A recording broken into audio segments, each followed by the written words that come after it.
मैं तुम्हें वेलकम करता हूँ। अगर तुम्हें throne of eternity and creation को हासिल करना है तो उससे पहले तुम्हें दो अलग अलग ट्रायल्स देने होंगे, जिनमें से पहला ट्रायल है इटर्निटी और दूसरा ट्रायल है क्रिएशन। जब तुम्हें इटर्निटी एंड क्रिएशन की ट्रू मीनिंग के बारे में समझ आ जाए तो उसके बाद ही तुम इसे हासिल कर सकते हो। चलो फिर तुम्हारा फर्स्ट ट्रायल को शुरू किया जाए, जो कि ट्रायल ऑफ क्रिएशन होगा। ये कहते साथ ही वो आवाज हाउचिन को एक स्टोरी बताना शुरू कर देती है, जो कहानी थी सन एंड मून कॉन्टिनेंट की, जहाँ एक तरफ तो नेचर क्लैन रहा करता था और वो नेचर की पूजा करता था, जबकि दूसरी तरफ रहा करते थे डार्क नाइट एल्व्स, जो कि अंधेरे में यकीन रखते थे, क्योंकि सिर्फ अंधेरे से ही उन्हें ताकत मिलती है। ये दोनों ही क्लैन एक दूसरे से बिल्कुल अलग थे और इन लोगों के बिलीफ भी अलग थे, इसलिए ये लोग अक्सर रिसोर्सेज के लिए एक दूसरे से फाइट करते। कई अरसे तक इन दोनों क्लैंस के दरमियान खून खराबा और जंगें चलती रही, जिन जंगों के दरमियान कई बेगुनाह लोग भी मारे गए। और एक लंबे अरसे की मेहनत के बाद नेचर क्लैन थोड़ा सा ज्यादा ताकतवर हो गया, क्योंकि नेचर किंग आइस्टन उन लोगों को लीड कर रहा था।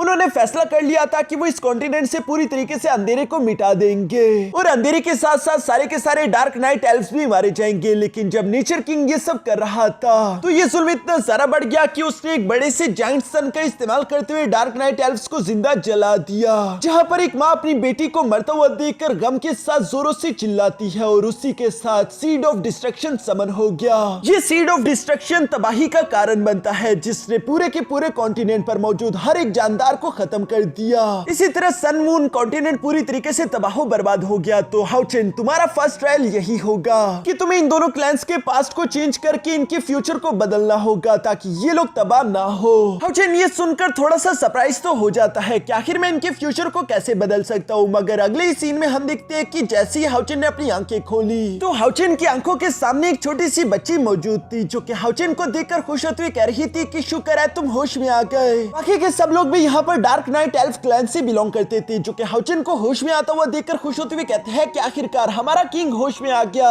शुक्र है कि राजा जी आप बिल्कुल सही सलामत हो। आप हमें बचाने के लिए सीरियसली इंजर्ड हो चुके थे और हमें लगा था कि शायद हमने आपको खो दिया। हाउचिन तो यहाँ पर इन सब लोगों को देखते हुए हैरान होकर कहता है कि ये सब लोग तो डार्क नाइट एल्फ्स क्लैन के हैं और आखिर ये लोग मुझे अपना राजा क्यों कह रहे हैं, मुझे तो कुछ भी समझ नहीं आ रहा। लेकिन जब हाउचिन ने खुद की तरफ देखा तो उसके कपड़े डार्क नाइट एल्फ्स की तरह थे, लेकिन उसके अंदर की लाइट एट्रीब्यूशन एनर्जी बिल्कुल पुरानी जैसी थी। इसलिए हाउचिन हैरान होते हुए कहता है कि इसका मतलब कि मैं बाहर से बदल चुका हूँ, लेकिन अंदर से मैं वही हाउचिन हूँ। बाहर से इन लोगों को मैं अपने किंग की तरह दिख रहा हूँगा और शायद यही मेरा ट्रायल है। जब पिछली दफा डार्क नाइट एल्फ क्लैन पूरी तरीके से खत्म हो गया था तो सीड ऑफ डिस्ट्रक्शन क्रिएट हुआ, इसलिए लगता है कि इस बार मेरा मिशन यही है कि मुझे डार्क नाइट एल्फ्स को बचाना होगा ताकि ये लोग एक्सटिंक्ट होने से बचे और साथ ही साथ सीड ऑफ डिस्ट्रक्शन भी क्रिएट ना हो। सब लोग यहाँ पर हाउचिन को काफी उम्मीद के साथ देख रहे थे, मगर अचानक ही हम देखते हैं कि इन लोगों के केज ने हिलना चुलना शुरू कर दिया था और वो धीरे धीरे ऊपर की तरफ आता जा रहा है, जहाँ ऊपर की तरफ बहुत ही ज्यादा तेज रोशनी थी और इन डार्क नाइट एल्फ्स को तेज रोशनी से उलझन होती है। सिर्फ अंधेरे में ही ये लोग खुद को ताकतवर बना सकते हैं। यहाँ पर डार्क नाइट एल्फ्स समझ चुके थे कि शायद नेचर किंग हम लोगों को जान से मारने के लिए ऊपर लेकर जा रहा है और इन लोगों का ये डर बिल्कुल सही भी था, क्योंकि तभी अचानक हम देखते हैं कि नेचर किंग यहाँ इन लोगों के सामने आ गया, जहाँ वो ऊंची आवाज में कह रहा था कि बस बहुत हो गया, तुम लोगों ने इस कॉन्टिनेंट में बहुत ही अंधकार फैला दिया और अब मैं तुम लोगों का सामना कराने वाला हूँ तुम लोगों के सबसे बड़े खौफ ब्लेजिंग सन से, जो कि तुम लोगों को पूरी तरीके से जलाकर तुम्हारी ये गंदी डार्कनेस को इस कॉन्टिनेंट से खत्म कर देगा। ये सब कहते हैं यहाँ पर नेचर क्लैन के जितने भी वॉरियर्स थे उन सारे के सारे वॉरियर्स ने अपनी पावर्स का इस्तेमाल करते हुए हवा में एक बहुत बड़ा ब्लेजिंग सन क्रिएट करना शुरू कर दिया।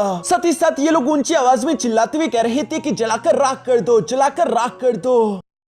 दूसरी तरफ हम देखते हैं कि जैसे जैसे वो ब्लेजिंग सन नीचे की तरफ आ रहा था, डार्क नाइट एल्फ्स क्लैन के जितने भी लोग थे उन सब लोगों की बॉडी पर आग लग रही थी और वो लोग जलते हुए बुरी तरीके से तड़प रहे थे। हाउचिन ये सब देखते हुए कहता है कि ये तो रैंक 9 का फॉरबिडन स्पेल है। हाउचिन को डार्क नाइट एल्फ्स के लिए काफी जरा बुरा लग रहा था, जबकि हम देखते हैं कि वहां पर मौजूद एक मासूम बच्ची धीरे धीरे से हाउचिन के पास आते हुए कहती है कि किंग आप प्लीज मेरे पीछे छुप जाए, इवन ये जानते हुए भी कि उसकी बॉडी खुद जल रही है और वो मरने वाली है। ये सब देखकर तो हाउचिन इमोशनल हो गया और वो गुस्से के साथ फौरन से हवा में जंप कर देता है, जहां आती सबसे पहले उसने अपनी लाइट एनर्जी अनलीश करते हुए तेजी से उस केज को डिस्ट्रॉय कर दिया और इसके बाद हम देखते हैं कि हाउचिन आसमान में मौजूद उस ब्लेजिंग सन की एनर्जी को अपनी बॉडी में एब्सॉर्ब करना शुरू कर चुका, जिसकी वजह से डार्क नाइट एल्फ्स की बॉडीज ने जलना बंद कर दिया था। दूसरी तरफ नेचर क्लैन के सोल्जर्स ये सब देखते हुए कह रहे थे कि आखिर ये सब क्या चल रहा है, क्या ब्लेजिंग सन अपना कंट्रोल खो चुका। इस पर यहाँ नेचर किंग जवाब देते हुए कहता है कि नहीं, dark night elf clan blazing sun की एनर्जी को अपनी बॉडी में एब्सॉर्ब कर रहा है। जो सुनकर तो दूसरी तरफ नेचर क्लैन के सोल्जर हैरान होते हुए कहते हैं कि आखिर ये कैसे पॉसिबल है। हम लोग जो कि लाइट के इतने सारा करीब है फिर भी हम इतने खतरनाक एनर्जी को विथस्टैंड नहीं कर सकते। आखिर ये आदमी ऐसा कैसे कर सकता है, इसे तो अब तक मर जाना चाहिए था। दूसरी तरफ हम देखते हैं कि हाउचिन भी पूरे के पूरे ब्लेजिंग सन की पावर को एब्सॉर्ब करने के बाद धीरे से नीचे की तरफ आते हुए अपने डार्क नाइट एल्फ क्लैन के हर एक मेंबर के जख्मों को हील कर देता है। साथ ही सर हाउचिन काफी कूल तरीके से अपनी तलवार को बाहर की तरफ निकालते हुए खुद के साथियों से कहता है कि अब तुम लोग आराम करो, बाकी का काम मुझ पर छोड़ दो। हाउचिन को यहाँ पर तलवार के साथ देखकर दूसरी तरफ नेचर किंग भी खुद को रोक नहीं पाता और वो तेजी के साथ जंप करते हुए फौरन से हाउचिन के साथ फाइट करने शुरू हो गया, जहाँ पर हम देखते हैं कि इन दोनों के दरमियान जबरदस्त टकराव हो रहा था। साथ ही साथ नेचर किंग हाउचिन से सवाल करते हुए कहता है कि मुझे समझ नहीं आ रहा कि आखिर तुम्हारी ताकत अचानक से इतनी ज्यादा कैसे बढ़ गई। इवन कि तुम तो डार्क नाइट एल्फ क्लैन से हो ना, तो आखिर तुम ब्लेजिंग सन से डर क्यों नहीं रहे, बल्कि तुमने तो उसे पूरी तरीके से एब्सॉर्ब भी कर लिया। ये सब कुछ मुझे समझ नहीं आ रहा। दूसरी तरफ हाउचिन जो कि नेचर किंग के साथ फाइट करते हुए अपने मन में कह रहा था कि ये तो 9th रैंक के सेकंड लेवल पर है, यानी कि मैं इसके साथ फाइट करते हुए इसे हरा सकता हूँ, ये मुझसे ज्यादा ताकतवर नहीं। जो सब कहते हुए हाउचिन ने फौरन से यहाँ नेचर किंग को पीछे की तरफ धकेल दिया, जहाँ पीछे आते ही हम देखते हैं कि अचानक नेचर किंग अपने mountain breaking fury strike technique को रेडी करते हुए तेजी के साथ हाउचिन पर हमला कर देता है। दूसरी तरफ हाउचिन जो कि उस अटैक को डॉज करते हुए अपने मन में कह रहा था कि बेशक मैं नेचर किंग को तो हरा सकता हूँ, लेकिन उससे पहले मुझे ये बात समझनी होगी कि आखिर ये दोनों क्लैन एक दूसरे के जानी दुश्मन क्यों बन गए। ये सब कहते हुए हाउचिन तेजी के साथ दोबारा से नेचर किंग की तरफ बढ़ते उस पर हमला करते हुए कह रहा था कि नेचर किंग स्टोन, मुझे ये बताओ कि तुम तो अपने क्लैन की किंग हो ना, फिर आखिर तुम इतने ज्यादा जालिम कैसे बन गए। ये सोचे बगैर कि बच्चे, औरतें और बूढ़े आखिर तुम्हारा क्या ही बिगाड़ सकते हैं। किसी भी किंग को इतना सारा जालिम तो नहीं होना चाहिए। ये सुनकर दूसरी तरफ नेचर किंग हाउचिन को जवाब देते हुए कहता है कि मुझे बच्चों, बूढ़ों या फिर औरतों की किसी की भी परवाह नहीं। जो लोग भी मेरे क्लैन से बिलोंग नहीं करते होंगे मैं उन सबको इस दुनिया से मिटा दूंगा, क्योंकि हमारे दोनों क्लैंस के दरमियान ये लाइफ एंड डेथ की दुश्मनी है। जब तक हम एक दूसरे को खत्म नहीं कर देते ये दुश्मनी खत्म नहीं होगी। ये सब सुनते हुए हाउचिन यहाँ नेचर किंग को हिट करते हुए पीछे की तरफ धकेलते हुए कहता है कि इस तरह से एक जालिम किंग बनकर तुम इस दुनिया में सिवाय डिस्ट्रक्शन के और कुछ नहीं ला सकते। जबकि नेचर किंग को लग रहा था कि एक बार जब डार्क नाइट एल्फ क्लैन खत्म हो जाएगा तो उसके बाद उनका नेचर किंग बहुत ही ज्यादा महान बन सकता है, इसलिए उसे हाउचिन की बातों का यकीन नहीं आ रहा था। वो हाउचिन के साथ फाइट करते हुए अपने सोल्जर्स को ऑर्डर देकर कहता है कि जाओ और डार्क नाइट एल्फ्स के बाकी के मेंबर्स को जान से मार डालो। जो सुनकर नेचर क्लैन के सोल्जर तेजी से डार्क नाइट एल्फ्स के पीछे भागने लगे। ये देखकर हाउचिन भी उनकी तरफ बढ़ने की कोशिश करता है, लेकिन नेचर किंग हाउचिन को यहाँ अपने साथियों की तरफ जाने नहीं दे रहा था, बल्कि वो अपने वेपन को तेजी से हाउचिन की तरफ थ्रो करते हुए हाउचिन पर हमला करते हुए कहता है कि अगर तुम्हें उन्हें बचाना है तो उससे पहले तुम्हें मुझसे निपटना होगा। जो सुनकर हाउचिन बिल्कुल ऐसे ही करता है। हम देखते हैं कि हाउचिन ने यहाँ पर नेचर किंग के ही वेपन को उठाकर उसकी तरफ तेजी से थ्रो कर दिया, जिस अटैक की वजह से नेचर किंग पीछे की तरफ धकेला जाता है और हाउचिन को मौका मिल गया। वो तेजी के साथ मूव करते हुए अपने डार्क नाइट क्लैन के मेंबर्स और नेचर क्लैन के सोल्जर्स के बीच में आ जाता है, जहां पर हम देखते हैं कि हाउचिन अकेले ही नेचर क्लैन के सोल्जर्स के साथ फाइट कर रहा था, जिन्हें हराना हाउचिन के लिए ज्यादा मुश्किल काम नहीं था। वो यहाँ पर अपने साथियों से कहता है कि भागो यहाँ से, मेरी फिक्र मत करो। इवन कि हम देखते हैं कि डार्क नाइट क्लैन के मेंबर्स हाउचिन को छोड़कर नहीं जाना चाहते थे, लेकिन चूंकि उनके किंग ने ऑर्डर दे दिया था इसलिए वो अपने किंग से जाते जाते कहते हैं कि प्लीज किंग अपना ख्याल रखना और हमारे पास सही सलामत लौटकर वापस आना। ये सब कहने के बाद डार्क नाइट क्लैन के एल्फ्स वहां से भागने लगे, मगर दूसरी तरफ नेचर किंग किसी भी कीमत पे यहाँ डार्क नाइट एल्फ्स को जाने नहीं देना चाहता था, इसलिए हम देखते हैं कि उसने अपनी डिवाइन पावर अनलीश करना शुरू कर दी। वो फौरन से एक टाइटन सोल अटैक को रेडी करते हुए हाउचिन पर हमला कर देता है, जिस अटैक को जनरेट करने के लिए नेचर किंग ने अपनी पूरी जान लगा दी थी। दूसरी तरफ हम देखते हैं कि हाउचिन भी काफी कूल तरीके से अपनी डिफेंस पैरी टेक्निक को रेडी कर लेता है, जिस टेक्निक का इस्तेमाल करते हुए हाउचिन ने नेचर किंग के अटैक को ब्लॉक कर दिया था और यहाँ पर इन दोनों पावरफुल अटैक के एक दूसरे से टकराने की वजह से वहां पर एक बहुत बड़ा एनर्जी ब्लास्ट रेडी होने लगा। साथ ही साथ ब्लास्ट होने से पहले हमें नेचर किंग की आवाज भी सुनाई देती है, जो कि हाउचिन से कह रहा था कि बेशक आज के दिन तुम इन लोगों को बचा लोगे, लेकिन तुम सारी जिंदगी इन लोगों की रक्षा नहीं कर सकते। मैं जब तक इन लोगों को इस दुनिया से मिटा नहीं देता शांति के साथ नहीं बैठूंगा। और इसी के साथ एक बहुत ही ज्यादा खतरनाक ब्लास्ट हो गया, जिसके बाद अगले सीन में जब हाउचिन की आंखें खुली तो वो खुद को एक जंगल में पाता है, जहाँ पर हाउचिन हैरान होते हुए कह रहा था कि आखिर ये मैं कहाँ आ गया। मुझे याद है कि मेरी नेचर किंग के साथ फाइट हो रही थी। यहाँ पर हाउचिन जब ये सब सोच रहा था तभी अचानक उससे दूर से किसी की आवाज सुनाई दी,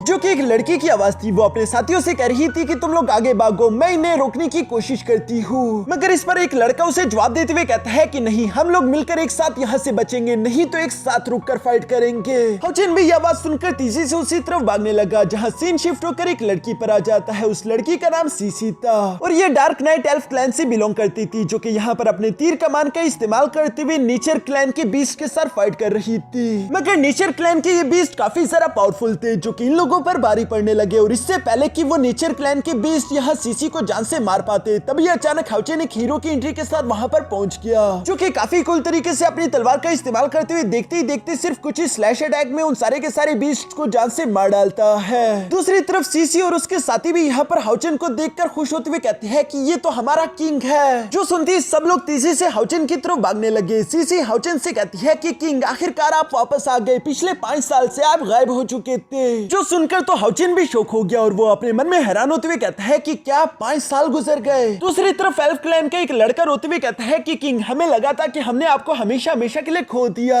जबकि सीसी खुश होते हुए कहती है कि अच्छी बात तो यह है कि आप जिंदा सलामत और आखिरकार वापस लौट आए, हमें इससे ज्यादा कुछ नहीं चाहिए। दूसरी तरफ हाउचेन सीसी से सवाल करते हुए कहता है कि आखिर तुम लोग इस सिचुएशन में कैसे फंस गए, मुझे बताओ कि अब डार्क नाइट एल्फ क्लैन की कैसी कंडीशन है और बाकी सब कहां पर है। इस पर सीसी दुख भरे आवाज के साथ जवाब देते हुए कहती है कि अब हमारे क्लैन में से और कोई नहीं बचा, बस सिर्फ हम ही आखिरी बचे हैं। जो सुनकर तो हाउचेन भी शॉक हो गया। यहाँ पर सीसी हाउचेन को एक्सप्लेन करते हुए बताती है कि आज से 5 साल पहले आपने सिंगल हैंडेडली ही नेचर किंग को काफी बुरी तरीके से इंजर कर दिया था, जिसकी वजह से हमारे डार्क नाइट एल्फ क्लैन को थोड़ी सी शांति मिल गई। हम लोग एक सेफ लोकेशन ढूंढकर अमन से रहने लगे थे। हमें लगा था कि अब हमें नेचर किंग दोबारा से परेशान नहीं करेगा। सब कुछ ही बहुत अच्छे से चल रहा था और हमें जानने को मिलता है कि असल में सीसी वही छोटी बच्ची है जिसने हाउचेन को प्रोटेक्ट करने की कोशिश की थी। सीसी बताती है कि जब सब कुछ अच्छे से चल रहा था, फिर एक दिन दोबारा से नेचर किंग को हमारी लोकेशन के बारे में मालूम हो गया और वो हम लोगों को मारने के लिए अपने सोल्जर्स के साथ मिलकर हमारी टेरिटरी में घुस आया, जहाँ पर उसने खून खराबा मचा दिया था। हमारे कई सारे मेंबर्स मारे गए, इवन की सीसी की मॉम भी यहाँ पर सीसी को प्रोटेक्ट करते वक्त जान से मारी गई। सिर्फ हम कुछ डार्क नाइट एल्फ्स ही वहाँ से जिंदा बचकर भाग पाए थे। ये सब कहते हुए सीसी रोने लगी, जबकि साथ ही वो लड़का कहता है लेकिन अभी भी नेचर क्लैन का पेट नहीं भरा, उन्होंने ये फियर्स बीस्ट हमारे पीछे लगा दिए ताकि ये हमें जान से मार डाले। किंग, अगर आज आप यहाँ पर ना आए होते तो शायद हम सब भी जान से मारे जाते। ये सब कहते हुए वो लड़का भी रोने लगा। यहाँ पर हाउचेन उन सब लोगों की कंडीशन देखकर काफी ज्यादा बुरा फील कर रहा था। तभी अचानक हाउचेन सामने की तरफ जाते हुए वहाँ पर वो जो एक छोटे बच्चे की तरफ देखता है, जिसकी बॉडी धीरे धीरे करके ग्रे होती जा रही थी और वो यहाँ पर सीसी से सवाल करते हुए पूछता है कि आखिर इस बच्चे को क्या हो गया। इस पर सीसी जवाब देते हुए कहती है कि इस बच्चे को डीजनरेशन सिंड्रोम की बीमारी हो गई और ये सिर्फ इसी वजह से हो रहा है क्योंकि इस बच्चे की बॉडी में ज्यादा डार्क पावर नहीं आ रही। अगर सब कुछ ऐसे ही चलता रहा तो धीरे धीरे इसकी बॉडी पूरी तरीके से ग्रेइश व्हाइट हो जाएगी और ये मारा जाएगा।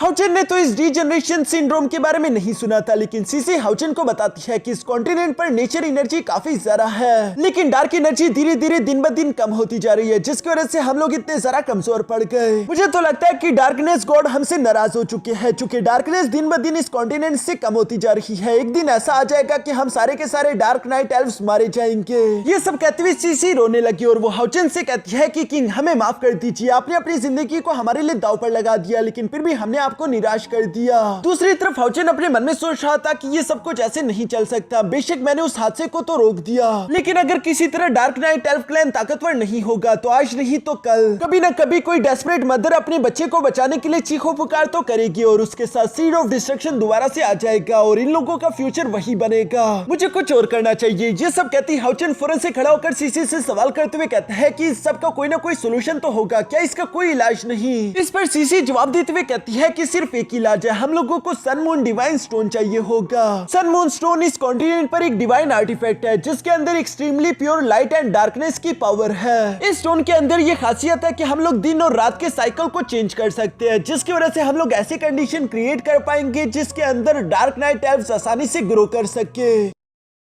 यानी कि रातों को थोड़ा सा लंबा और दिन को छोटा किया जा सकता है। बिल्कुल नेचर क्लैन भी ऐसा ही कर सकता है कि वो दिन को लंबा और रातों को छोटा कर दे। लेकिन मसले की बात यह है कि फॉरबिडन लैंड पर इस सन मून स्टोन की रखवाली कोई और नहीं बल्कि होली ड्रैगन करता है, जिसकी ताकत का कोई हिसाब नहीं। हमारे डार्क नाइट एल्फ क्लैन और साथ ही साथ नेचर क्लैन ने कई बार कोशिश की कि वो इस सन मून स्टोन को हासिल कर ले, मगर कोई भी कामयाब ना हो सका। इस बार हम देखते हैं कि हाउचेन भी बिल्कुल उसी होली ड्रैगन के पास चला गया ताकि वो यहाँ से सन मून स्टोन को हासिल कर सके। सके। इवन कि हाउचेन यहाँ होली ड्रैगन को समझाने की भी कोशिश करता है कि मुझे सन मून स्टोन की जरूरत है ताकि मैं डार्क नाइट एल्फ क्लैंस को खत्म होने से बचा सकूं। मगर दूसरी तरफ हम देखते हैं कि होली ड्रैगन तो किसी की भी बात सुनने वाला नहीं था और वो गुस्से के साथ सिर्फ एक ही पंजे के अटैक से यहाँ पर हाउचेन की डिफेंस को चकनाचूर कर देता है, जो देखकर हाउचेन को भी समझ आ गया था कि ये होली ड्रैगन 9th रैंक के 6th लेवल पर होगा, इसलिए इसकी स्ट्रेंथ इतनी ज्यादा बेमिसाल है। यहाँ पर हाउचेन उस होली ड्रैगन के अटैक से बचते हुए फौरन से हवा में जंप करके अपनी 3 decision of the sun technique को रेडी कर चुका, जिसके अंदर से वो ब्लेजिंग सन लास्ट ट्रैजेक्टरी का इस्तेमाल करते हुए तीसी के साथ होली ड्रैगन की तरफ बढ़ने लगता है। हाउचेन के पीछे कई सारे स्पिरिचुअल ड्रैगन भी तीसी के साथ हाउचेन को फॉलो कर रहे थे, मगर दूसरी तरफ हम देखते हैं कि वो होली ड्रैगन भी कुछ कम नहीं था। वो आसपास की एनर्जी को इकट्ठा करते हुए एक बहुत ही ज्यादा पावरफुल फायर अटैक से हाउचेन पर हमला कर देता है और ये दोनों ही अटैक आसमान में एक दूसरे के साथ टकराते हुए नलीफाई हो गए। यहाँ पर हम देखते हैं कि होली ड्रैगन और हाउचेन के दरमियान जबरदस्त फाइट चल रही थी, जिस फाइट के दौरान हाउचेन यहाँ होली ड्रैगन से कह रहा था कि तुम्हारे पास सन मून स्टोन है, लेकिन उसके बावजूद भी तुमने नेचर क्लैन और डार्क नाइट एल्फ क्लैन की दुश्मनी के बारे में कुछ भी नहीं किया। तुम बस सिर्फ दूर से खड़े होकर उन दोनों के एक दूसरे को मारने का तमाशा देखते रहे। सिर्फ तुम्हारी वजह से इस कॉन्टिनेंट पर ये लाशों के पहाड़ खड़े हो गए। इवन अगर तुम चाहते तो तुम थोड़ी बहुत चेंजेस करके इस दुनिया में अमन कायम कर सकते थे। ये सब कहते हुए हाउचेन यहाँ सन मून स्टोन की तरफ बढ़ने की कोशिश कर रहा था, जहाँ दूसरी तरफ होली ड्रैगन भी हाउचेन पर फायर अटैक्स करते हुए कह रहा था कि सन मून स्टोन इस दुनिया को कंट्रोल करने के लिए नहीं बनाया गया था और वैसे भी मेरी उन दोनों क्लैन की दुश्मनी से कोई लेना देना नहीं। ये सब कहते हुए होली ड्रैगन हाउचेन और उस स्टोन के बीच में आते हुए फौरन से हाउचेन को पीछे की तरफ धकेल देता है। हाउचेन को एक बात तो समझ आ चुकी थी कि एक तो होली ड्रैगन मुझसे ज्यादा ताकतवर है और दूसरी बात ये स्टोन को प्रोटेक्ट करने के लिए किसी भी हद तक जाने के लिए तैयार है। इसलिए वो अपने मन में सोचता है कि मुझे होली ड्रैगन को इस स्टोन से दूर लेकर जाना होगा, जिसके लिए हम देखते हैं कि हाउचेन ने होली ड्रैगन को अपने पीछे लगा दिया। जहाँ एक अच्छी खासी दूरी पर आने के बाद हम देखते हैं कि हाउचेन फौरन से अपनी तलवार से सन रेडिएंट टेक्निक को रेडी करते हुए तेजी से होली ड्रैगन की तरफ बढ़ने लगता है। दूसरी तरफ वो ड्रैगन भी हाउचेन की इस अटैक को ब्लॉक करने के लिए फौरन से अपनी होली लाइट जजमेंट टेक्निक को रेडी करते हुए हाउचेन पर हमला कर चुका और जैसे ही ये दोनों अटैक हवा में एक दूसरे से टकराए तो चारों तरफ धुआं धुआं हो गया और इसी मौके का फायदा उठाकर होली ड्रैगन तीसरे के साथ मूव करते हुए फौरन से हाउचेन के सामने आ जाता है, जहां वो अपने पंजे से हाउचेन पर हमला करने वाला था और साथ ही साथ वो हाउचेन से कह रहा था कि मरने के लिए तैयार हो जाओ। मगर दूसरी तरफ हम देखते हैं कि हाउचेन के चेहरे पर तो स्माइल थी, क्योंकि वो असली हाउचेन नहीं बल्कि एक मामूली क्लोन था, जबकि असली हाउचेन तो सन मून स्टोन को हासिल करने के लिए पहले यहाँ से जा चुका है। जो देखकर अब होली ड्रैगन को भी समझ आ जाता है कि वो लास्ट अटैक तो बस सिर्फ एक दिखावा था, जबकि हाउचेन ने एक असैसिन की तरह कैरन की शैडो क्लोन टेक्निक को कॉपी करते हुए अपने क्लोन को पीछे की तरफ छोड़ दिया था और वो खुद सन मून स्टोन की तरफ पहुंच चुका है, जिसे उठाने के बाद हाउचेन तेजी के साथ फॉरबिडन लैंड से बाहर की तरफ भागने लगा, जबकि पीछे से होली ड्रैगन गुस्से के साथ चिल्लाते हुए कह रहा था कि वो सन मून स्टोन मेरे हवाले कर दो वरना मैं तुम्हें जान से मार दूंगा। हाउचेन अपनी पूरी कोशिश कर रहा था कि वो जल्द से जल्द इस केव से बाहर चला जाए, मगर तभी अचानक हम देखते हैं कि होली ड्रैगन जोरों से जमीन पर पंजा मारते हुए एक सीलिंग टेक्निक एक्टिवेट कर लेता है। साथ ही साथ वो हाउचेन से कह रहा था कि ये sun moon stone dark night elf clan को बिलोंग नहीं करता वरना इससे भी तबाही होगी। बाहर की तरफ हम देखते हैं कि यहाँ सीसी हाउचेन का इंतजार कर रही थी। हाउचेन जो कि तेजी से बाहर की तरफ भागने की कोशिश कर रहा था, लेकिन वो जानता था कि वो वक्त रहते दरवाजे से बाहर नहीं निकल सकता, इसलिए हाउचेन अपने मन में सोचने लगा कि क्यों ना वो इस सन मून स्टोन को तेजी से बाहर की तरफ सीसी के पास फेंक दे ताकि सीसी अपने फ्यूचर को बदल सके। मगर जैसे ही हाउचेन ने ये सब सोचा, अचानक से उसे फ्यूचर के कुछ विजन दिखाई देने लगते हैं, जहाँ पर हाउचेन ने बिल्कुल ऐसे ही कर दिया था और चूंकि इस रियलिटी में डार्क नाइट एल्फ क्लैन को सन मून स्टोन मिल चुका है तो इसी वजह से वो रात और दिन के साइकिल को चेंज कर सकते थे। उन्होंने हमेशा हमेशा के लिए दिन को मिटा दिया, जिसकी वजह से अब डार्क नाइट एल्फ क्लैन की ताकत काफी ज्यादा बढ़ चुकी थी और इस बार हम देखते हैं कि केज में यहाँ पर डार्क नाइट एल्फ क्लैन के बजाय नेचर क्लैन के लोग बंधे हुए थे। सीसी इस वक्त काफी ज्यादा गुस्से में दिखाई दे रही थी, जो कि उन पर गुस्सा होते हुए कह रही थी कि पिछले 4000 साल से तुम लोगों ने हमारे क्लैन पर काफी जुल्म किए। आज के दिन मैं तुम लोगों से हमारे हर एक दर्द और तकलीफ का हिसाब लेने वाली हूँ। तुम्हारे नेचर क्लैन में से अब कोई भी जिंदा नहीं रहेगा। ये कहती सीसी ने अपनी फ्लेमिंग एरोस को चलवाना शुरू कर दिया, जो कि एक बड़े से फिनिक्स में ट्रांसफॉर्म होकर तेजी के साथ नीचे की तरफ आते हुए यहाँ केज को हिट करके चारों तरफ नेचर क्लैन के मेंबर्स को जलाना शुरू कर देती है। जब नेचर क्लैन के मेंबर्स जल रहे थे तो डार्क नाइट एल्फ क्लैन के मेंबर्स चिल्लाते हुए कह रहे थे कि अंधेरा कायम रहे, हमारी जीत हुई। दूसरी तरफ हम देखते हैं कि नेचर किंग मरते मरते गुस्सा होते हुए कहता है कि अगर मैं मरने वाला हूँ तो मैं तुम लोगों को भी अपने साथ लेकर डूबूंगा। जो सब कहते हुए नेचर किंग ने खुद की लाइफ को सैक्रिफाइस करके सीड ऑफ डिस्ट्रक्शन क्रिएट कर दिया और हम देखते हैं कि फ्यूचर चेंज नहीं हुआ, क्योंकि ये कॉन्टिनेंट एक बार फिर से तबाह हो गया। सीन शिफ्ट होकर वापस से प्रेजेंट में आ जाता है, जहाँ पर हाउचेन सन मून स्टोन की तरफ देख रहा था और वो अपने मन में कहने लगता है कि अगर ये स्टोन मैंने डार्क नाइट एल्फ क्लैन को दे भी दिया तो इससे भी फ्यूचर चेंज नहीं हो होने वाला। अब मैं क्या करूं? दूसरी तरफ हम देखते हैं कि दरवाजा बंद हो चुका। पीछे की तरफ से हम देखते हैं कि होली ड्रैगन ने भी एक बहुत ही खतरनाक फ्लेमिंग ब्रेथ का इस्तेमाल करते हुए हाउचिन पर हमला कर दिया था। जिस अटैक को ब्लॉक करने के लिए हाउचिन फौरन अपने पास से सन मून स्नेल शील्ड को बाहर निकाल लेता है और उसके इटर्नल बैरियर का इस्तेमाल करते हुए हाउचिन ने इस पावरफुल अटैक को ब्लॉक कर दिया। मगर पीछे की तरफ आते हुए अचानक से हाउचिन नोट करता है कि सन मून स्नेल शील्ड और साथ ही साथ सन मून स्टोन दोनों ने एक दूसरे के साथ आते ही चमकना शुरू कर दिया। शायद इन दोनों डिवाइन आर्टिफैक्ट का एक दूसरे के साथ कोई गहरा कनेक्शन है और हम देखते हैं कि ये दोनों ही डिवाइन आर्टिफैक्ट हवा में जाते हुए एक दूसरे के साथ मर्ज होने लगे, जो देखकर तो हाउचिन भी सरप्राइज हो जाता है। और यहाँ मर्जिंग प्रोसेस के कंप्लीट होते ही हम देखते हैं कि ये सन मून स्नेल शील्ड एक सुपर डिवाइन आर्टिफैक्ट में ट्रांसफॉर्म हो चुका, जो कि पहले से भी कई गुना ज्यादा पावरफुल हो चुका था। यहाँ पर हाउचिन इस सन मून स्नेल शील्ड को देखते हुए कहता है कि अच्छा, तो ये है सन मून स्नेल शील्ड का कंप्लीट फॉर्म। और चूंकि यहाँ पर हाउचिन ने अपने डिवाइन आर्टिफैक्ट को इस सुपर डिवाइन आर्टिफैक्ट में ट्रांसफॉर्म कर दिया था, तो इसकी वजह से हाउचिन को क्रिएशन की अंडरस्टैंडिंग तो हो चुकी।